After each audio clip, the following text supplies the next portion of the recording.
ना पूछो मेरी मंजिल कहाँ है, अभी तो सफर का इरादा किया है। ना हारूंगा हौसला उम्र भर, ये मैंने किसी और से नहीं खुद से वादा किया है। नमस्कार, मैं हूं प्रिंस पांडे और आप देख रहे हैं आपका चैनल जॉइन टू बॉलीवुड। तो गाइज ये 42 एटीट्यूड्स का लास्ट पार्ट है। आपने तीनों पार्ट देख ही लिए। अगर आपने नहीं देखे तो गाइज प्लीज जाके देख लीजिए, तभी आप 42 एटीट्यूड्स को ढंग से समझ पाएंगे। तो गाइज ये एक्टिंग के लिए बहुत इंपॉर्टेंट है। तो गाइज आइए शुरू करते हैं।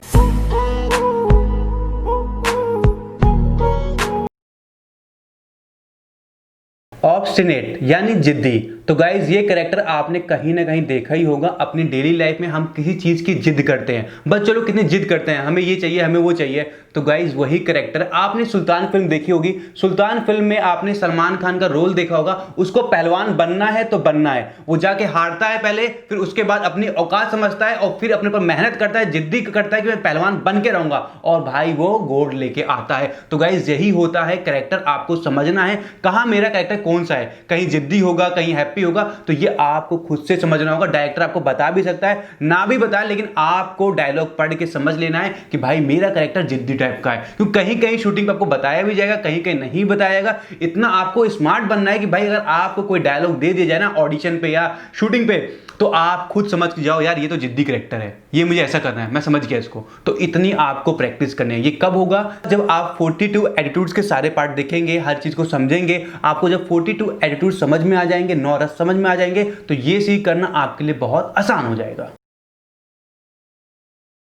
ऑप्टिमिस्टिक यानी आशावादी। गाइस बहुत सारे लोग ऐसे होते हैं जो अपने अंदर कमियां निकालते हैं, और बहुत सारे लोग ऐसे होते हैं जो अपनी कमियों को ही पॉजिटिव सोचते हैं। अभी बहुत सारे इसमें से ऐसे लोग होंगे जो एक्टिंग फील्ड में आना चाह रहे होंगे, उनकी हाइट छोटी होगी, तो बस यही सोचेंगे मेरी हाइट छोटी, मैं एक्टर कैसे बन पाऊंगा, वो अपने आप को निगेटिव सोच रहे होंगे। लेकिन कुछ लोग ऐसे होते हैं वो ये बोलते हैं भाई मेरी हाइट छोटी है लेकिन मेरी एक्टिंग इतनी दमदार है ना कि मेरे मैं एक्टर बन के दिखाऊंगा। तो जो पॉजिटिव सोचते हैं, मतलब उनके पास कुछ भी नहीं है लेकिन तब भी वो पॉजिटिव रहते हैं, ऐसे लोग को बोलते हैं आशावादी, यानी उनके ऊपर पूरा अपने भरोसा रहता है। तो गाइस ऐसे लोग जो छोटी चीज में भी खुशी रहते हैं। काफी लोग होते हैं इनको बड़ा कैरेक्टर नहीं मिलता, वो छोटा रोल मिलता है, कहते हैं छोटा रोल नहीं करेंगे फिल्म में। लेकिन कुछ लोग ऐसे होते हैं उनको छोटा मिलता है, वो छोटे में खुश रहता है, नहीं यार मुझे ये तो मिला है। तो गाइस हमें ऐसे कैरेक्टर को समझना है। तो गाइस कहने का मतलब सिर्फ इतना है कि ऐसे लोग जो अपनी होप्स नहीं छोड़ते हैं, वो उम्मीद पे कायम रहते हैं, आज नहीं तो कल होगा, वो पॉजिटिव रहते हैं, ऐसे लोग को बोलते हैं आशावादी। तो गाइज पजल यानी फंसा हुआ। गाइज ऐसे कैरेक्टर जो भाई अपने आप में ही फंसे होते हैं, जैसे आप फंसे रहते हो कहीं ना कहीं, ऐसा होता है कि यार क्या करूं क्या ना करूं, कुछ समझ में नहीं आ रहा है। तो ऐसे जब कैरेक्टर आते हैं तो उनको ही बोलते हैं मैं एकदम फंसा हुआ। डायरेक्टर ने बोल दिया भाई आपका कैरेक्टर ऐसा है कि आप एकदम फंस चुके हो, आपको कुछ समझ में नहीं आ रहा, आप बस सोचे जा रहे हो यार यहाँ जाऊं कि यहाँ जाऊं, या फिर कुछ ऐसी चीजें आप ढूंढ रहे हो, आपको मिल नहीं रही है, आप ढूंढ रहे हो यार कहाँ हो सकती है, यार कहाँ हो सकती है। तो एकदम आप फंसे हुए हो, आपको कुछ समझ में नहीं आ रहा, आप सिर्फ फंसे हुए यार कहां होगी कैसे होगी, कैसे मिलेगा मुझे वो। तो ऐसे कैरेक्टर को बोलता है भाई पजल्ड कैरेक्टर, जो फंसे हुए कैरेक्टर रहते हैं अपने में। तो गाइस बहुत सारी फिल्मों में सीरियल में ये चीज आपको देखने को मिली जाती होगी। तो गाइस करना क्या है, हमें सिर्फ ऑब्जर्वेशन, भाई एक ही फॉर्मूला है ऑब्जर्वेशन, जो आपकी एक्टिंग को इंप्रूवमेंट लेके आएगा। तो हर जो चीज मैं आपको बता रहा हूं 42 एटीट्यूड्स, उन सबको आपको ऑब्जर्व करना है। जितना आप ऑब्जर्व करेंगे उतना आपके अंदर कैरेक्टर पैदा होंगे, इमोशंस पैदा होंगे, आप एक बेहतरीन एक्टिंग कर पाएंगे। तो गाइज रिग्रेट यानी पछतावा। गाइज हमें कहीं ना कहीं लाइफ में पछतावा होता ही होता है यार, हर किसी के साथ होता है, मेरे साथ भी हुआ है, आपके साथ भी हुआ होगा।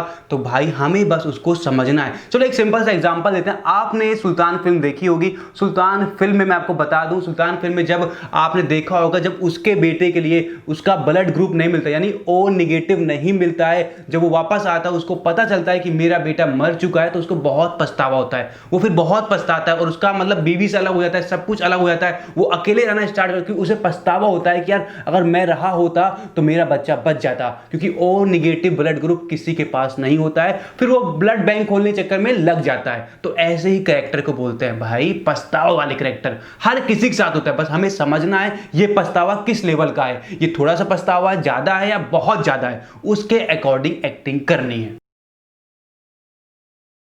रिलीव्ड यानी राहत मिलना। भाई जब भी आपने बहुत सारी फिल्में देखी होंगी या सीरियल देखे होंगे या फिर अपनी लाइफ में ले लीजिए, जब भाई आप ऑफिस का काम करके निकलते हैं, घर के लिए जाते हैं, तो बोलते हैं अरे यार राहत मिली यार, चलो घर चलना है। तो ऐसी जगह पे आपको ये समझना है, ये आपको इमोशंस लेके आना है। तो गाइज आपने उरी फिल्म तो देखी होगी, उसमें आपने देखा होगा उनकी टीम जाती है पाकिस्तान में, सारे कैंप को, जो आतंकवादी कैंप है उनको नष्ट करके वापस आती है। जो वापस आती है तो उनको भाई रिलीफ मिलता है कि भाई हमने कर दिखाया, यानी हमने कार्य को सफलतापूर्वक कर दिया। तो ऐसी फीलिंग को ही बोलते हैं भाई रिलीफ मिलना। अगर डायरेक्टर आपसे बोलेगा भाई आपको ना एकदम आपका काम खत्म हो चुका है, आपको ऐसा फील करना है, तो भाई आपको भी ना वही फीलिंग लेके आनी है।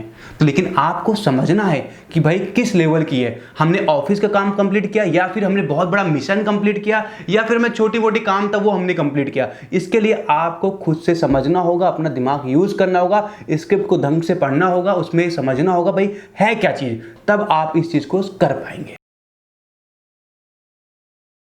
सस्पिशियस यानी संदेहजनक। आप गाइस फिल्में देखते हैं, सीरियल देखते हैं, आपने कहीं ना कहीं ऐसा देखा होगा, ऐसी फिल्में देखी होंगी, आपको लगता होगा यार मर्डर इसने किया है। आप हमेशा शुरू से लेकर लास्ट तक लगे रहते हो, नहीं यार मर्डर इसने किया होगा, इसने किया होगा, लेकिन लास्ट में क्या होता है, मर्डर उसने नहीं किया होता है। लेकिन हमारा संदेह सिर्फ उसके ऊपर ही रहता है। यानी जो फिल्में सस्पेंस वाली होती हैं उसमें आपको ऐसे कैरेक्टर देखने को बहुत मिलेंगे, तो उसी को बोलते हैं संदेहजनक वाले। तो गाइज आपको ना उसमें ऐसी एक्टिंग करनी है कि पूरा पब्लिक का अट्रैक्शन आपके ऊपर हो कि भाई इसने चोरी की है। मतलब आप हमेशा सस्पेंस वाला काम करेंगे, ये मतलब आपने चोरी नहीं की लेकिन आप चुपके से देख रहे हो, फिर हट जा रहे हो, भाग जा रहे हो, तो ऐसे रिएक्शन देने पड़ते हैं। तो बहुत सारी चीजें होती हैं, इस चीज को आप ऑब्जर्वेशन करिए, बहुत सारी फिल्में देखिए जो सस्पेंस वाली फिल्में, आपको ना उसमें ये चीज अच्छे से समझ में आएगी।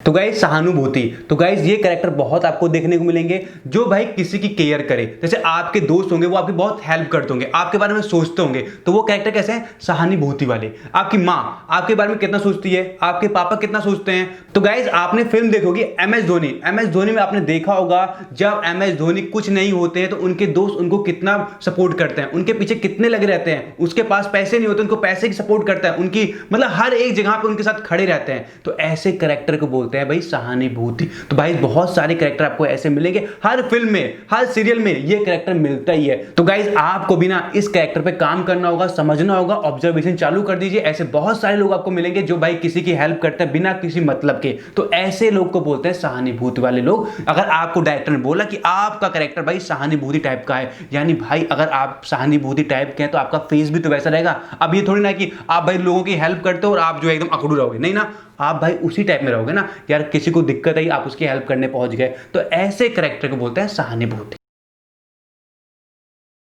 तो गाइस स्लीपी यानी सुस्त। तो गाइस हमारे आसपास बहुत सारे ऐसे लोग होते हैं जो बहुत आराम आराम से काम करते हैं। आपने बहुत सारी फिल्में देखी होंगी, उसमें भी ऐसे कैरेक्टर होते हैं जो कुछ भी काम बोलते हैं बहुत आराम आराम से करते हैं। तो गाइस ऐसे ही कैरेक्टर को बोलते हैं सुस्त कैरेक्टर। अगर डायरेक्टर आपसे बोलता है कि आपका कैरेक्टर थोड़ा सुस्त टाइप का है, आपको कोई भी काम करना बहुत आराम से करना है, आप बाल्टी उठा रहे हो बहुत धीरे धीरे उठा रहे हो, चल रहे हो ऐसे एकदम लेजी टाइप में, तो गाइस ऐसे ही कैरेक्टर को बोलते हैं सुस्त कैरेक्टर। इस पे करना क्या है, आपको अपने आसपास ऐसे बहुत सारे लोग होंगे उनको ऑब्जर्व करिए, फिल्म देखिए, उस पर ऑब्जर्वेशन करिए, क्योंकि ऐसे कैरेक्टर आपको फिल्म या टीवी सीरियल में कहीं भी ऑफर किए जा सकते हैं। तो अभी से अगर आप ऑब्जर्व करेंगे तभी भाई इंप्रूवमेंट आएगा। अकड़ू। तो गाइस बहुत सारे लोग ऐसे होते हैं बहुत अकड़ में रहते हैं, अरे यार ठीक है, मतलब उनका अलग ही टशन होता है। ठीक है, आपने देखा होगा बहुत सारे पुलिस वाले ऐसे भी होते हैं, उनके अंदर अलग ही रोब रहता है। ठीक है, भले उनके ऊपर एक स्टार हो या ना भी स्टार हो, लेकिन अकड़ इतनी है वर्दी की पूछो मत। तो ऐसे बहुत सारे कैरेक्टर आपको मिलेंगे जो अपनी रियल लाइफ में मिलेंगे, आपने फिल्मों में भी देखा होगा, जिनको बहुत अकड़ रहती है, अपनी वर्दी की अकड़ है, किसी को अपनी पोजीशन की अकड़ है, किसी को अपने भाई अपने घर में मुखिया होने की अकड़ है। तो हर तरह की अकड़ अलग अलग है, तो आपको बारीकी समझना है। तो गाइस कल को आप शूटिंग जाएंगे तो आपको एक रोल मिला मंत्री का, और डायरेक्टर ने बोला भाई जो मंत्री है ना इसके अंदर बहुत अकड़ है, ये पहली बार चुनाव जीता है और उसके अंदर बहुत अकड़ आ गई है। तो गाइस आपको भी ना वैसे ही रिएक्ट करना पड़ेगा। अगर आप बचपन से अकड़ू हैं तो आपका फेस अलग होगा, अगर आप भाई अगर अकड़ू बने हैं तो भाई वो अलग होगा, क्योंकि अभी आप जीते हो, आप बहुत ओवर करोगे, अरे ऐसा नहीं होगा, वैसा होगा, ये होगा, वो होगा। तो गाइस आपको हर लेवल की चीज समझनी होगी, बारीकी से कैरेक्टर को समझना होगा, भाई वो अकड़ू है क्यों, वो बचपन से है या फिर अभी अकड़ू बना है। तो गाइस आपको ये सब समझना होगा, तभी आप इस कैरेक्टर पे अच्छे से काम कर पाएंगे।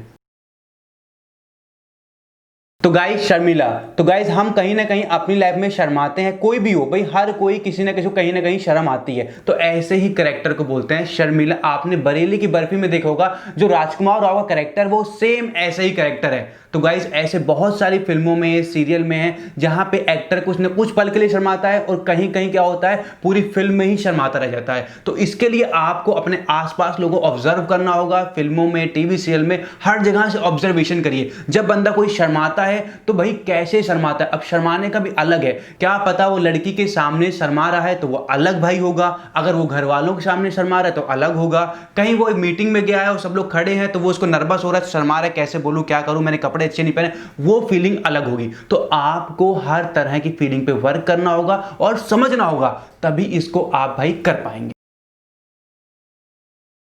तो गाइस दब्बू का सिंपल सा है, आपने धूम 3 फिल्म देखी होगी। धूम 3 फिल्म में आमिर खान के डबल रोल आते हैं, एक रोल होता है बहुत एक्टिव होता है और दूसरा जो होता है वो दब्बू टाइप का होता है। तो गाइस वैसे ही कैरेक्टर को बोलते हैं दब्बू कैरेक्टर। और आपने देखी होगी ट्यूबलाइट फिल्म में, देखिए आप, सलमान खान का रोल कैसा था, दब्बू टाइप का था, वो दबे रहते हैं एकदम से। तो ऐसे ही कैरेक्टर को आपको दब्बू कैरेक्टर बोला जाता है। अगर आपको कहीं भी फिल्म में, सीरियल में ऐसा कैरेक्टर मिले तो आप समझ जाइए भाई मेरे को दब के रहना है, बहुत शांत रहना है। ये कब होगा, इस पे कैसे काम होगा, जब आप ऑब्जर्वेशन पे काम करेंगे तब होगा।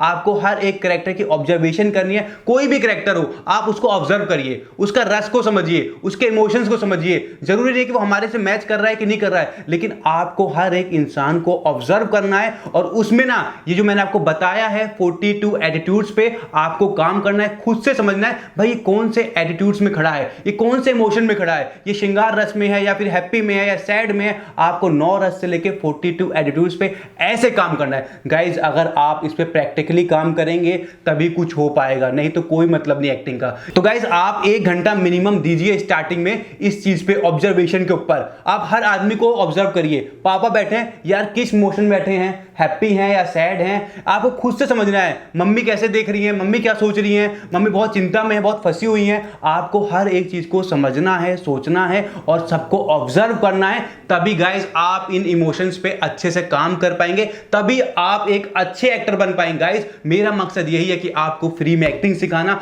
और भाई आपको successful actor banana. I hope आपको ये सारी जो मैंने सीरीज बताई हैं 42 एटीट्यूड्स की आपको समझ में आई होंगी। अगर कोई भी दिक्कत है भाई प्लीज कमेंट करिए और पूछिए, मैं आपकी पूरी हेल्प करूंगा। और गाइज अगर वीडियो पसंद हो तो प्लीज लाइक कर दीजिए, अगर चैनल को सब्सक्राइब नहीं किया तो भाई सब्सक्राइब कर दीजिए। और गाइज अगर आपने हमें इंस्टाग्राम पे फॉलो नहीं किया है तो भाई जाके फॉलो कर लीजिए, जहां पे हम डेली ऑडिशन अपडेट डालते रहते हैं, जिससे आपको बॉलीवुड के हर एक ऑडिशन के बारे में पता चलता है। तो आई होप आपको वीडियो पसंद आया होगा। जय हिंद, जय भारत।